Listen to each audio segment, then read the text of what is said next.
Сәлем достар, қалдарыңыз қалай? Сіздермен бірге мен Гаухар. Бүгін мен өзімнің отбасыма арнап асқазанға жеңіл сорпалардың бірі болып табылатын тауық сорпасын дайындадым. Олай болса бірге жасап көрейік. Салқын суға тауығымыздың жақсылап тұрып жуып, тауық етін салып қайнатып аласыздар. Әрбір шыққан көбігін осылай сүзіп алып отырасыздар. Одан соң жуамызды кесіп, дөңгелетіп аламыз жіңішке қылып. Одан кейін тәтті бұрышымызды кесіп аламыз. Осылайша жіңішке ұзынша қылып.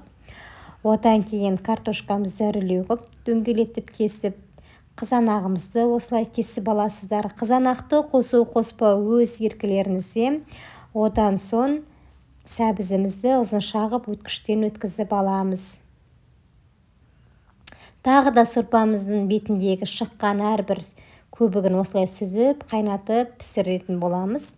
Одан кейін жуамызды салып, баяу отта тағы да бір араластырамыз. Одан кейін тәтті бұрышымызды қосамыз.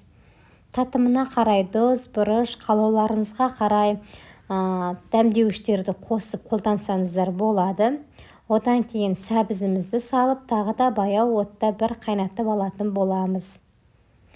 Жасап көріңіздер, өте дәмді сорпалардың бірі, күн суытқанда әсіресе жеңіл тағамдардың бірі болып табылады.